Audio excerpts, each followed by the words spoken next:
So today we'll be discussing from Bhagavad Gita. How many of you have already started reading Bhagavad Gita, or you're already introduced? Okay. You're already introduced. And how many are not? Okay. Anyone here for the first time who have not read the Gita at all? I'm just trying to gauge the audience. Yeah. Okay, so all have been read. Okay, that's great. So we'll read a nice verse from Prabhupada's Bhagavad Gita, and we'll do some discussion.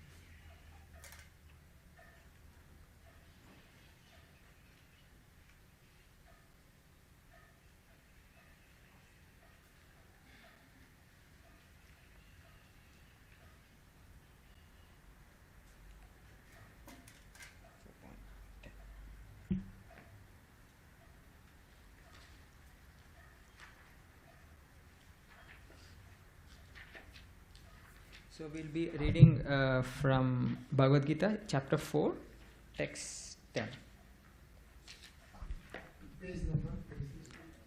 Page number 195.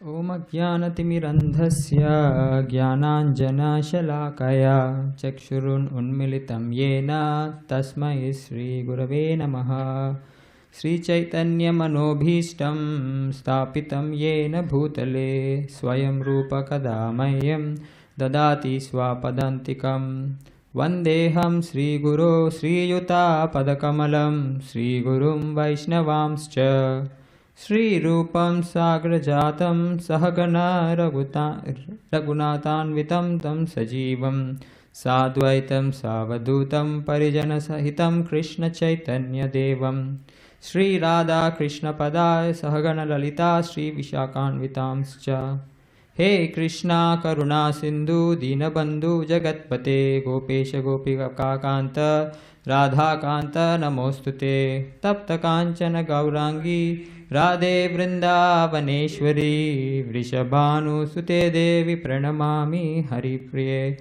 Vancha Kalpatarubhyasya Kripa Sindhubhya Evacha Patitanam Pavanebhyo Vaishnavebhyo Namo Namaha Jai Sri Krishna Chaitanya Prabhu Nityananda Sri Advaita Gadadhara Sri Vasadi Gaura Bhakta Vrinda Hare Krishna Krishna Krishna Hare Hare Hare Rama Rama Rama Hare Hare Om Ajnana.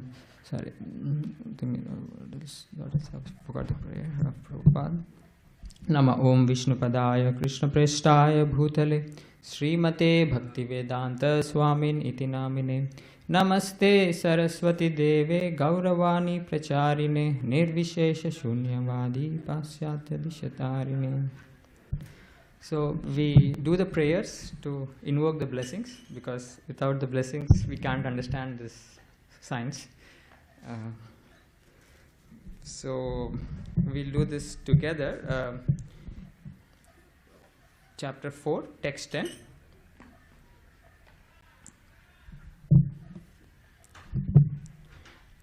So I'll say the words, I'll split it into parts, and I'll say that one part, and I would want all of you also to repeat that so that we get used to the verse. Vitaraga bhaya krodha Manmaya mam upasritaha Bhavaho jnana tapasa Puta madbhavam agataha Vitaraga bhaya krodha Manmaya mam upasritaha Bahavo jnana tapasa Putamadbhavam agataha Vitaraga bhaya krodha Manmaya mam upasritaha Bahavo jnana tapasa Putamadbhavam agataha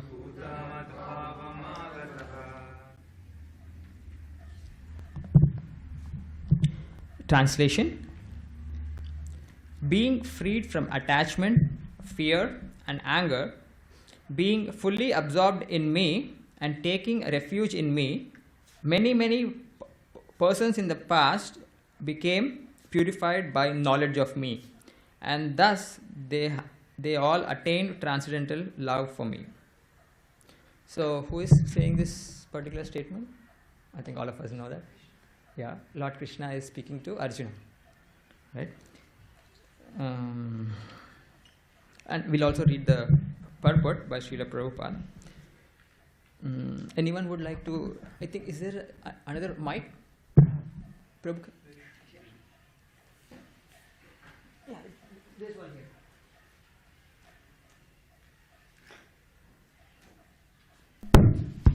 Yeah, anyone would like to start reading? Okay.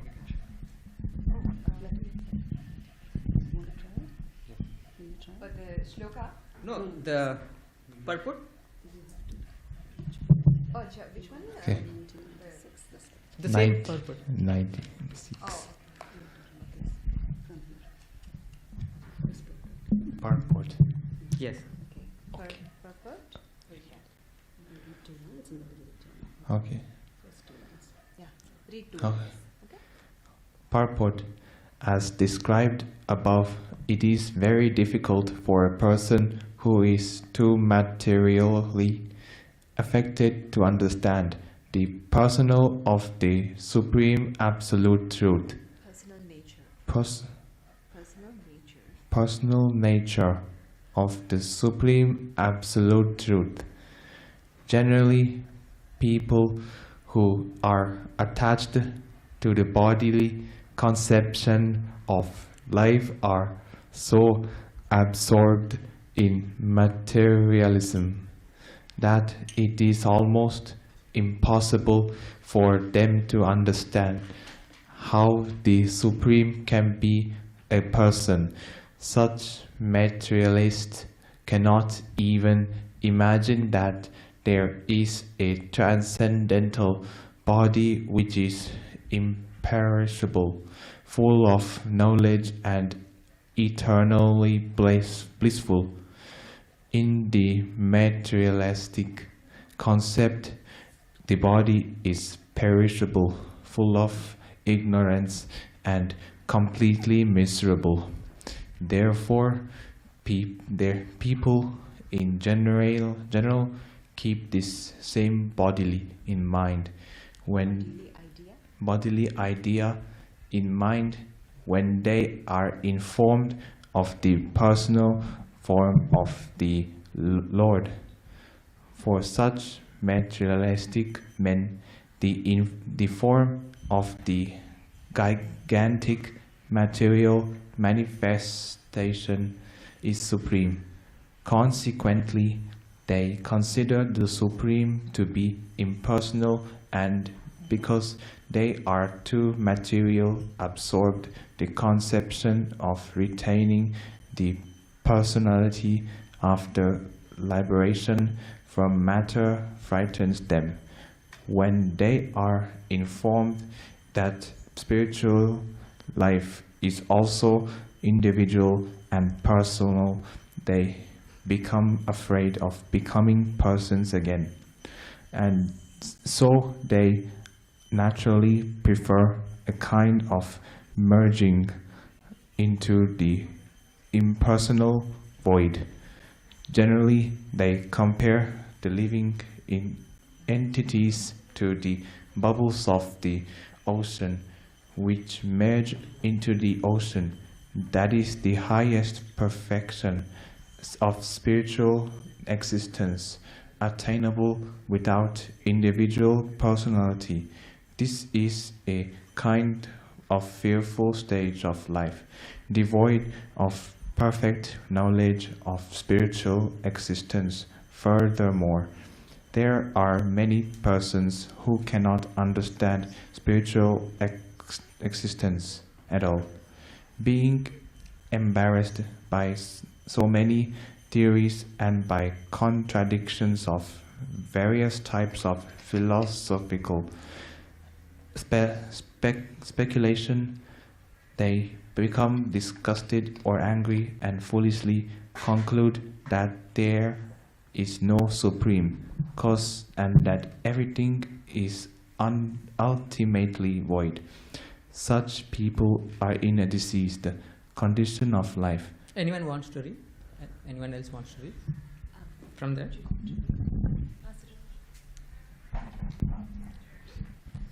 Thank you. Some people Yes. are too materially attached and therefore do not give attention to spiritual life.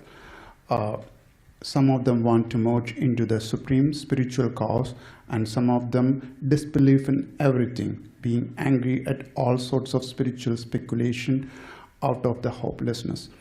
The last class of men take to the shelter of some kind of intoxication, and their affective hallucinations are sometimes accepted as intoxications, and their affective As spiritual vision. as spiritual vision. One has to get rid of all three stages of material consciousness: attachment to material life, fear of spiritual personal identity, and the conception of void that arises from frustration in life. To get free from these three stages of the material concept of life, one has to take complete shelter of the Lord, guided by the Bonafide spiritual master, and follow the disciplines and regulative principles of devotional life. The last stage of the devotional life is called Bhava, or transcendental love of Godhead. Thank you. We can stop. Yeah. So, right. So we'll read. So Prabhupada is explaining through this particular verse that people, most of the people in general, are characterized by attachment, fear, and anger.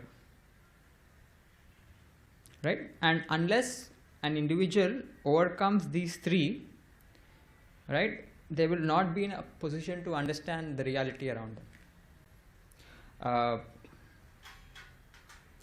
You see, most of us are in this category. We have attachments, and we have fear, and we have anger within.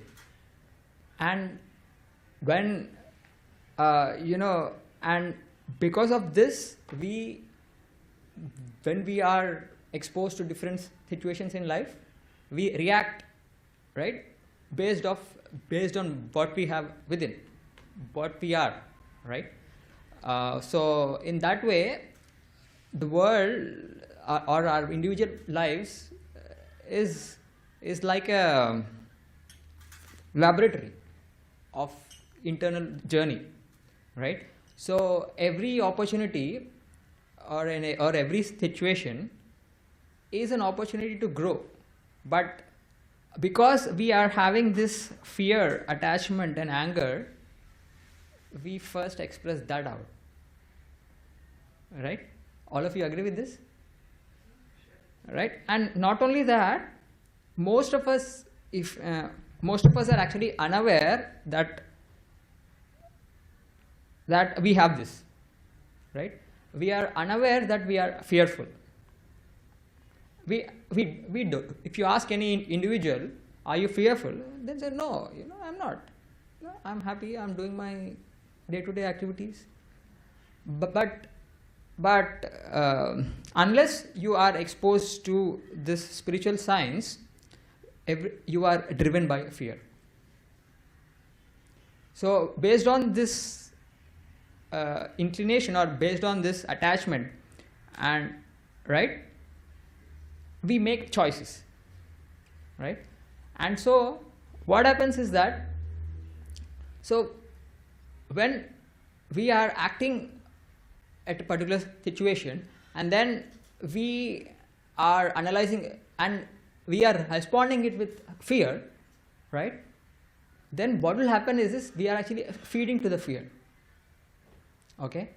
And so what happens? The conception of fear increases more inside our heart. And so when the next opportunity comes, right? Again, if you are not able to perceive the situation and act accordingly, then again you will be feeding the same fear, and that cycle increases more and more and more and more. Okay, so first of all of us are attached. Attached means what? Means that we are attached, as Prabhupada explains in this purport, we are attached to the bodily concept of life. We think we are the body, and we associate with that, meaning that our identity is that we are this body, right? And things to do with this body, people to do with this body, and we operate on that plane. And because anything to do with this body is temporary and it is always transforming, right? So we have fear, right? Fear is a natural result of attachment, of material attachment, right? Specifically. So, and then because we are not aware of the reality of how things are operating in this world or around us, right? Then when these transformations happen, for example, we all, become old. Or if you're talking about in youth, right? How do I relate to it? We have some desires. Okay, you want to achieve certain things in life, right? So you have an aspiration that, having a career or doing such and such education is what it means. It means it means a lot to me, and I'm attached to that, right? And so, and we put in our efforts out of fear that I will be losing that opportunity, or I'll be losing that particular role, right? And then sometimes our efforts fructify, meaning that we get what we want, and sometimes we don't, right? And when we don't get these material desires fulfilled, we develop anger.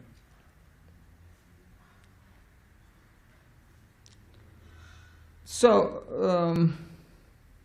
and that is the reason there are, you cannot classify everyone into the same box. Every individual is unique in his internally. Externally, we may appear, I have a home, I have a family, I have a house, I have a car, I have a job, right? Externally, everything appears similar, right? But internally, we are all very, very different, right? We have a different mental makeup, right? Everybody has his own unique material body, if you can say, right? And when we are operating in this world, the material, there is this gross body and there is this subtle body, which is the mind that we can broadly call it as, and through that we interact, right? And then there is a response, right? When you interact, there's a response, and you see, we are having an expectation also, right? But the fact of the matter is we are ignorant of how the world operates, and we have wrong expectations, right?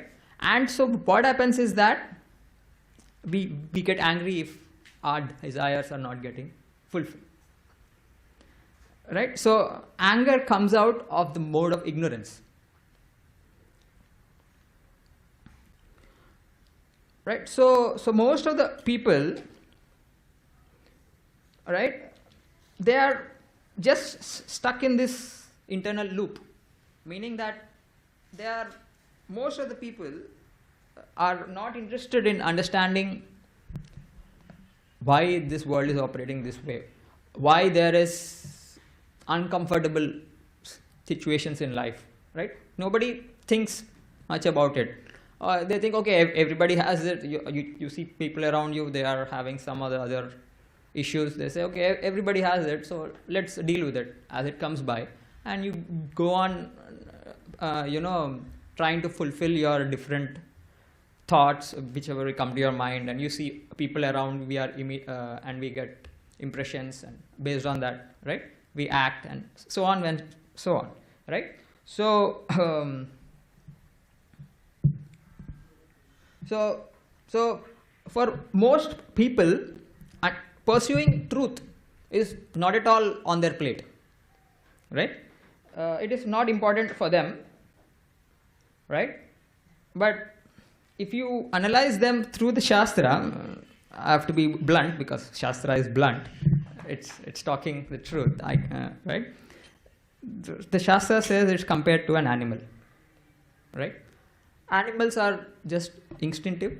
They just focus on 4 things: eating, sleeping, mating, and defending, right? So we may say that, okay, I'm not focusing on these. I'm not focusing on these in my life. I have something higher. But if you carefully analyze all of our attitudes, of all of our thought processes, all of our desires, they are eventually falling into these 4 buckets, right? Anything to do with eating, anything to do with sleeping, anything to do with mating, and anything to do with defending. If you read the news or how leaders are making decisions in this world, it is based on these 4 principles, right? Anyone has doesn't agree with this, or anybody has another viewpoint on this?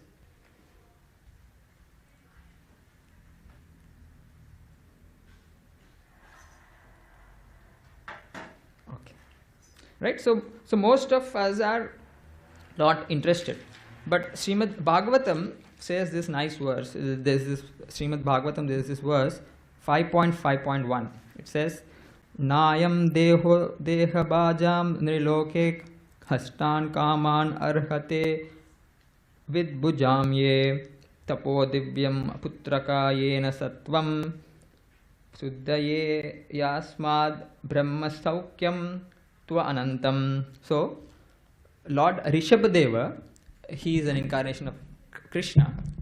I think the modern Jainism is an offshoot of the teachings of Rishabhadeva, right? So he's speaking to his sons in this particular instance. He says, "My dear boys, of all the living entities who have accepted material bodies in this world, one who has avoided this human form should not work hard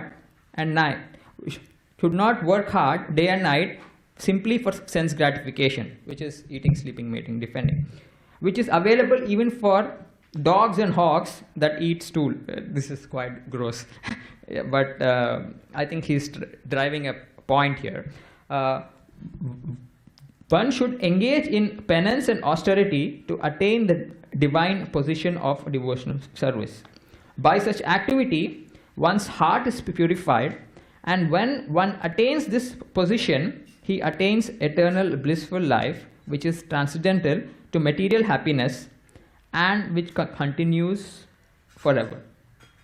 So here in this verse, Rishabhadeva is advising his sons that, you understand that we have got this rare opportunity of this human life, right? And we have abilities which are much beyond an animal, right? We have more power to reason, right? We can analyze things, right? So he is encouraging his sons to have a higher aspiration in life, right? He is encouraging them to rise above this animalistic tendencies and take full advantage of the opportunity we have, right? But I think all of you are aware, right? So all of us, according to the Bhagavad Gita and the Vedas, that we are eternal living entities, the soul, and based upon our actions, there is a reaction which the nature provides, and based on that, we get different situations, or in more particular, different material bodies as well, right? So we have this human form of life which is rare because once we finish this life, we may not be again born in a human form of life. We may be born in the animal form of life. So he is urging them to make the best advantage, take the maximum benefit, right? Bhagavad Gita compares that a person who is in the human form but who is not aspiring to pursue this truth of our nature to a miser. It says that you have a lot of wealth in your bank, in your locker, but you are not utilizing it. You are just storing it, right? So unless you open the locker and then you start using it, you can reap the benefit of it, right? So most people unfortunately are in this category, right? They have still no awareness of what is life about, right, according to the Shastra, right? And not only that, I think it would be incorrect to state that everybody is like this, right? Because everybody is in this journey. Every living entity is on a journey, right, on through different lives, right? And so anybody making an endeavor in this pursuit of truth, right, whatever realizations he get is carried over. So every person is different in his spiritual journey as well, right? Right. Unfortunately, if you see the nature of this world and how we operate, we only operate on the external level. We hardly, try to dwell upon our internal journey, right? So Prabhupada is stating that these people are basically driven by, I think all of us know that, right? What are animals driven by, right? Animals are driven by eating, sleeping, mating, defend, right? They are always looking out for food, right? And they are always looking around. If you see a rabbit, you see that the rabbit, it's like constantly looking around if there's any animal going to attack it. So it keeps eating and it keeps looking around if there's anybody trying to attack it. So it's constantly driven by fear.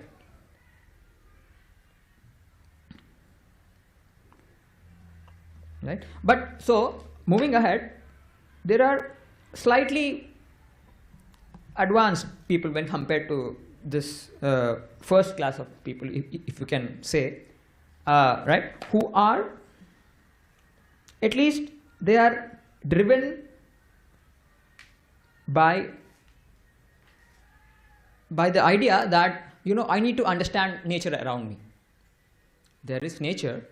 It's quite fascinating how it is operating, right? I want to understand it, right? Right? So you have all kinds of scientists, right? They want to understand how this nature operates.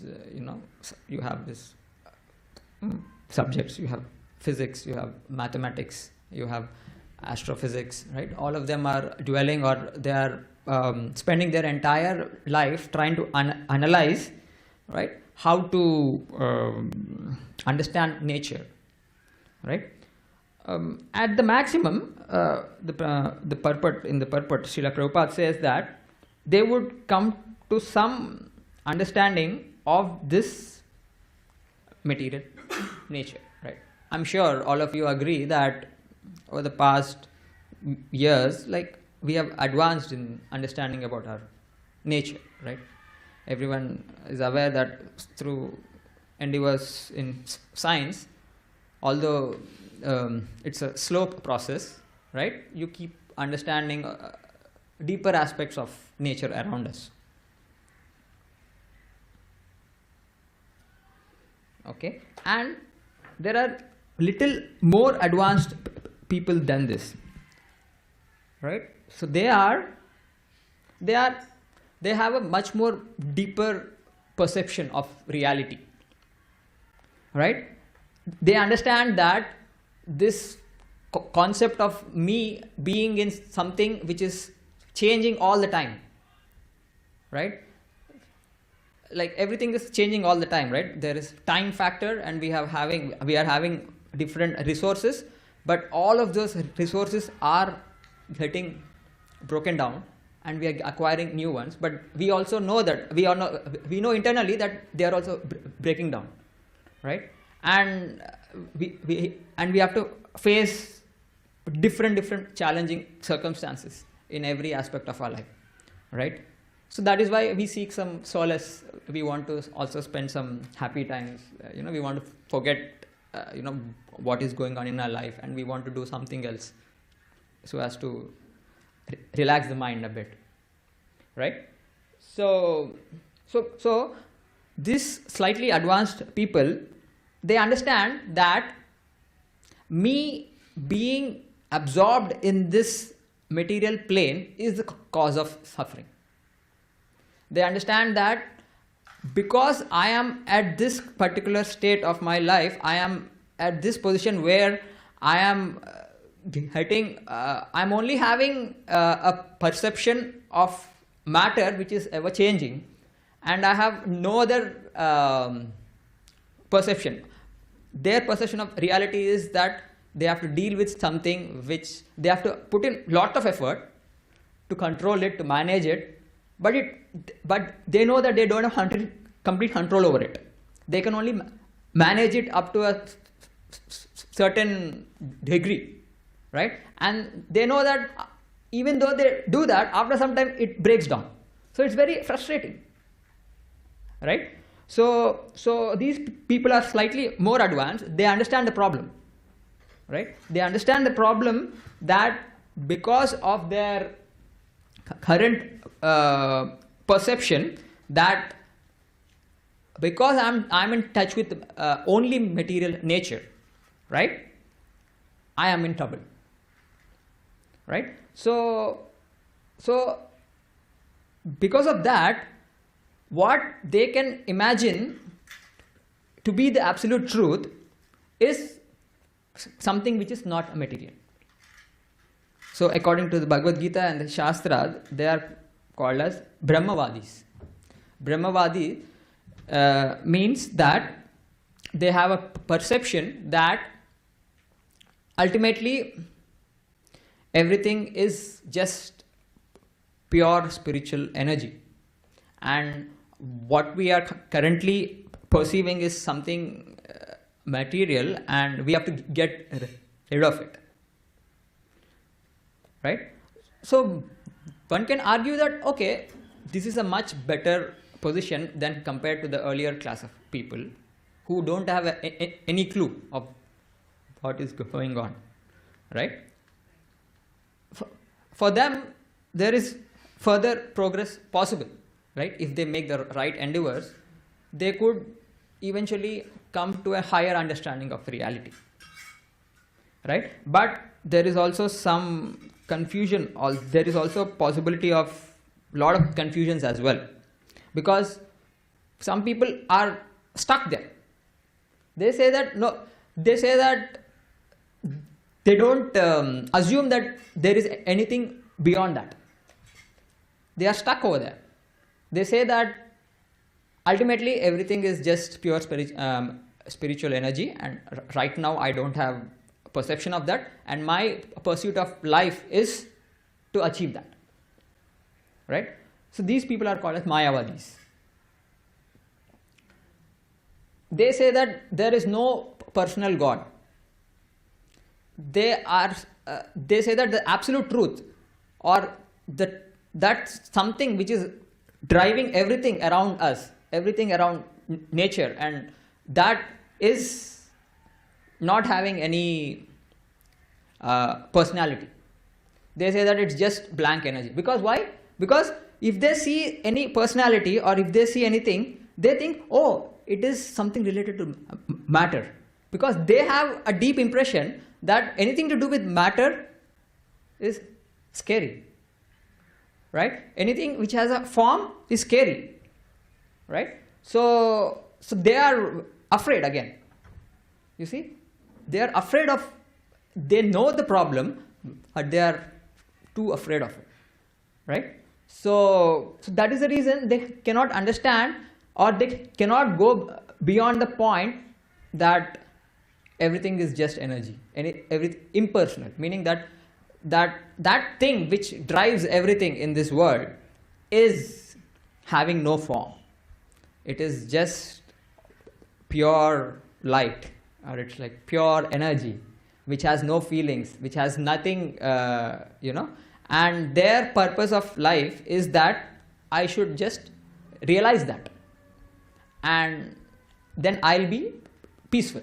I will be away from all of these problems. I'll be away from, pain in the hand. I'll be away from, taking care of my mortgage and all of those things, right? So these people, so there is a possibility of progression, but there is a possibility of getting stuck also.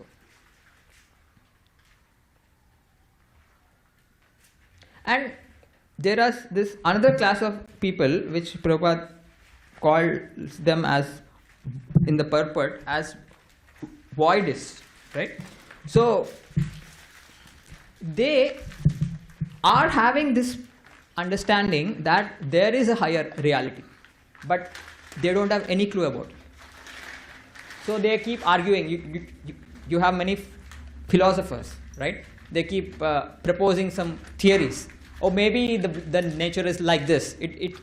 Maybe it is operating like this, right? And they'd have some discussions. And some of them also make some experiments, some thought experiments or some practical experiments. And they try to see if their theory is able to survive that particular experiment, right? Or is able to validate that, right?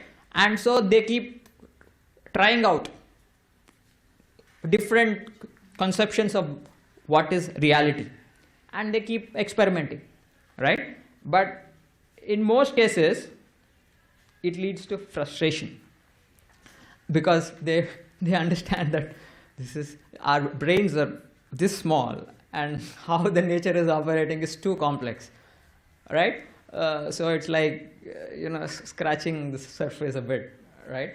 And then so it's a very frustrating property. And then they'll say that, okay, I think I give up. I think there's nothing. So these are, if you can say, they're called as voidists or atheists. Not atheists, but maybe slightly better than atheists, because they at least tried, right? I think if you see this, Buddhists are generally in this category.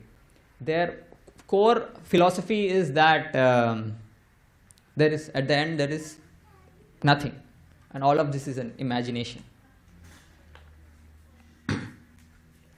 So these are these three challenges which Prabhupada says in this purport. See, one has to get rid of all these three stages of material consciousness: attachment to material life, right? Attachment to material life is the first class of people. The second is fear of spiritual personal identity, which is the Brahmavadis. And third is the conception of void that arises from frustration in life, right?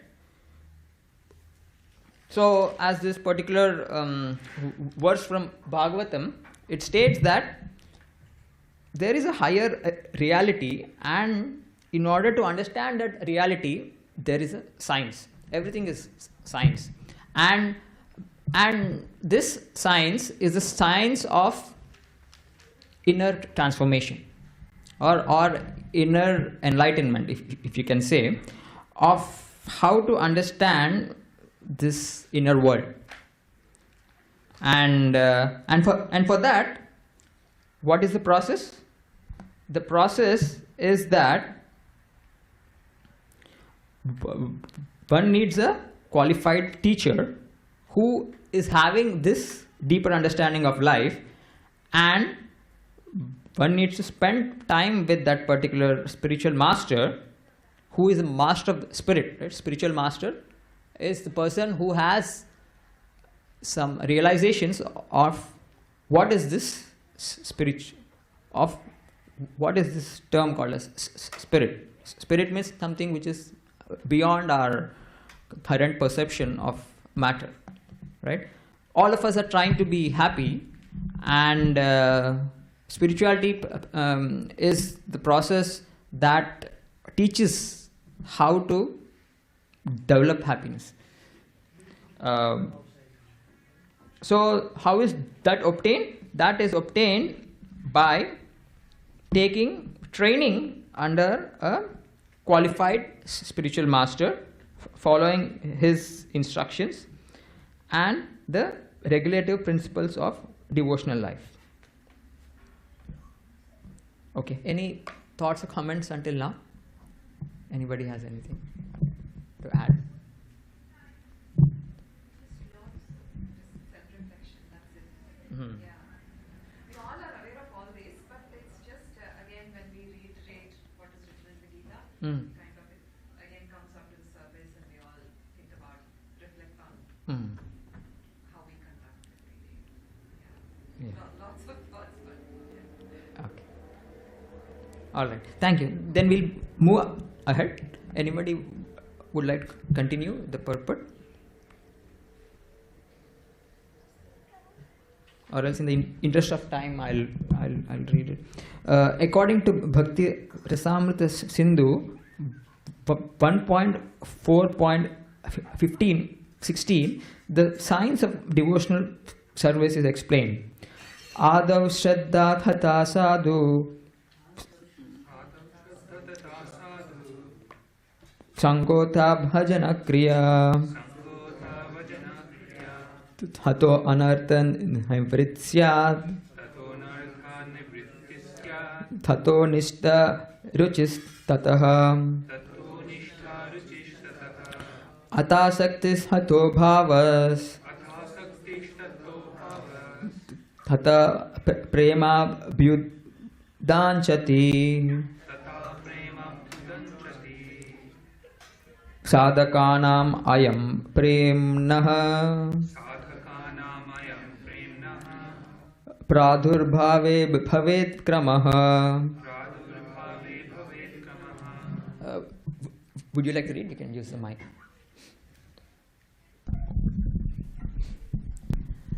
In the beginning, one must have a preliminary desire for self-realization.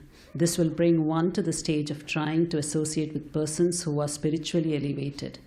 In the next stage, one becomes initiated by an elevated spiritual master, and under his instruction, the neophyte devotee begins the process of devotional service. By execution of devotional service under the guidance of the spiritual master, one becomes free from all material attachment, attains steadiness in self-realization, and acquires a taste of hearing about the absolute personality of Godhead, Sri Krishna. This taste leads one further forward to attachment of Krishna consciousness, which is matured in bhava, or the preliminary stage of transcendental love of God. Real love for God is called prema, the highest perfection stage of life. In the prema stage, there is constant engagement in the transcendental loving service of the Lord. So, by the slow process of devotional service, under the guidance of a bona fide spiritual master, one can attain the highest stage, being freed from all material attachment and the fearfulness of one's individual spiritual personality, and from the frustrations that result as void philosophy. Then one can ultimately attain to the abode of Supreme Lord. Thank you. Right. So, so currently, most of us, I mean, all of us agree that we want to be happy, but unless we work upon ourselves internally, it is not going to happen. You know, we keep trying to arrange externally things around us. We keep thinking, okay, I think I didn't try changing that particular external situation. Okay, let me try to fix it, right? And we think, okay, then I'll be happy, right? So we invest a lot of time into only externally adjusting the situations, and we forget to work upon ourselves, right? So that is why we are frustrated or we are unhappy. Right? So unless we start understanding this and start working upon ourselves internally, we will not be happy. That is according to the Bhagavad Gita. I guess anyone who is old can agree with that, right? In the young age, all of us are energetic and say, no, I think I can solve things around me. I can change things and I can be happy. But I think after old, when you become old, you realize that maybe if I had a mentor, I think I would have saved a lot of time. And is it not? Everyone agrees with that, right? Yeah. So here, the process of that internal journey is explained. That first, at least one needs to come to this understanding that anything in contact with material nature or just perceiving material reality as all in all is the problem, right? So that is why we try to be around people who are aspiring for that. Like all of you have come to the temple, it means that at least you have some kind of inclination or some kind of perception that there is something beyond matter and there is something with the Lord Sri Krishna that would make me happy. Is it not? Yeah. So all of us have this little amount of faith, right? If not, you would not come to the temple, right? There are like n number of things happening around in the world. Correct? So that is what is this stage talking about. First, there is that little faith that when you are trying to associate with God, right, there is a scope, there is a chance for being happy, right? And then after spending time in trying to understand more about God, right, then we slowly try to understand that even this process is like any other scientific process. There is a particular process to it, right? And the process is that one needs to explore who would be a good instructor who can train that individual on this, right? And then, like in any other course in your university program, right? You have some teaching material, you have some courses, you have to learn different skills in that, right? So there is also a similar process even in this path of spirituality where you take instruction from this spiritual master and you slowly develop inclination to the processes of spirituality, right? And slowly acquires taste for hearing about the Supreme Personality of Godhead, Sri Krishna. So Sri Krishna is absolute, and I mean spiritual energy is something beyond our imagination. We cannot, relate to it. In our if all of us have a name, but that name is just a name. It's just calling a specific identity. It's just it's giving you an identity. It's just calling you by that name. It connects with you. That's about it, right? But Krishna is all absolute. Anything associated with him, his name also has that spiritual potency. So that is why we do kirtan, right? So kirtan, in the process of doing kirtan,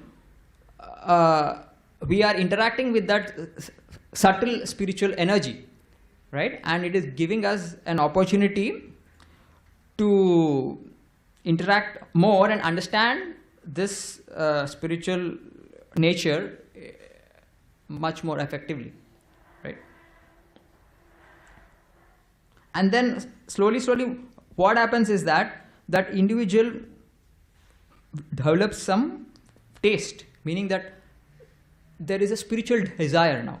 Until now we only had material desires, meaning that okay, if I acquire material resources, I'll have more control over nature of material nature, and I can be happy, is that perception. But slowly, slowly that perception is changing, right? It is changing, and we are understanding that there is something higher, right? That we need to work upon our internal life by taking help of this spiritual energy, by coming in contact with this spiritual energy, and slowly, slowly we start spending more time with our inner selves, right? And so then in the process of that, what happens is that one develops a spiritual desire. Because anything, right? How do you develop desires in this world, right? How does anyone want, if anybody wants to learn ice hockey, how would they do it? Yeah, right? Right? So in this, so the once that individual starts playing ice hockey, he feels, oh, okay, I've learned a new skill. Let me try this, and so he starts, enjoying that in the process, right? So similarly, one also develops taste, and this taste is quite, deep. And when that person comes in contact with spiritual energy, then his perception slowly changes, and so he develops a higher taste, meaning that he feels joy. What he was experiencing earlier, he can understand that is slightly inferior. And he sees that there is some purpose to life, there is some higher reality. And with Krishna, what happens is that there is that love slowly, slowly developing in the heart, right? So in the process, one actually develops this slowly, slowly, this process of what is love, right? Real love is that, and what we assume to be love in this world is just a reflection of that, right? Most of us are chasing after that reflection, but unless we connect back with that reservoir of love, we cannot experience it, or nor can we be a part of it. Yeah, and this is seen through the life of Narada Muni. Narada Muni, this is explained in Srimad Bhagavatam, where Narada Muni, he had only his mother, but fortunately his mother got an opportunity to serve some spiritualists. And then he also starts slowly interacting with them. And then what happens, he develops a taste to serve them and to follow their instructions. And then all of a sudden, what happens, his mother gets bitten by a snake and she dies. And he's in a shock, like now he's an orphan, right? So now he's like trying to deal with it. He's all alone. He was a small boy. But he continues to stay with those spiritualists, and he continues to serve them. And the spiritualists also, they also have some special interest in him, because anybody, any person who is spiritually advanced, he has more heart. He is more caring to others. He is more automatically, anybody who is trying to work upon their internal life, they become a better person, right? And so they started taking care of him, and slowly, slowly he became advanced, and he became Narada Muni, right? So this particular verse is urging us to dwell deeper, explore our internal life, and so we can be happy. And so I'll end up with this verse where Sri Chaitanya Mahaprabhu nicely explains, Krishna Surya Sama Maya Haya Andakara Yahan Krishna Tahan Nahi Mayar Adhikara. Krishna is compared to sunshine. Maya or ignorance is absence of Krishna. Wherever there is sunshine, there cannot be darkness. as soon as one takes to this Krishna consciousness, the darkness of illusion or the influence of this external energy will immediately vanquish. All right. Thank you. Anybody has any comments or questions? Yes. Just a really short one. Yes. It's about a Maharshi who has been in penance for a long time, and also he has got his grihasthashram. So his wives, he has got 2 wives, and one day his desire to for Brahmavidya or self-realization becomes so much that he decides to just pursue it on his own. So one day he tells his wives, calls them and says, I have a lot of wealth amassed. I'll give it to both of you equally. So just enjoy your rest of your lives and be happy, be healthy, and just enjoy. And then the first wife, she goes, okay, I'm good, thank you very much. You know, I have my freedom, I have wealth and everything. But the second wife goes, she keeps asking him, where are you going, where are you going? And he says, why do you want to know? It's nothing that concerns you. I've given everything, in every material thing that I have to you, so you don't need. Then she says, well, my argument is, if you are leaving all this for something else, then that must be better than this. So I want that better thing. I don't want what you are discarding and giving away to me. I don't want that. I want what you are going after, which must be definitely better than this. Because anybody who has a head on their neck wouldn't leave something good and go for something that is inferior. That is something, must be something big. Then he realizes that his second wife is somebody who is a little bit more advanced, and he decides to give her that knowledge. So that story really struck with me, because when we talk about all these kind of things, basically it's just that it's urging this Gita or whatever knowledge is urging us to dig a little deeper and develop the desire to self-realize. That's what it is. Yeah. Just I like the story. Thank you. I keep telling everybody a million times. Thank you very much. Thank you. Okay. All right. Thank you for all of you for being active participants. Hare Krishna.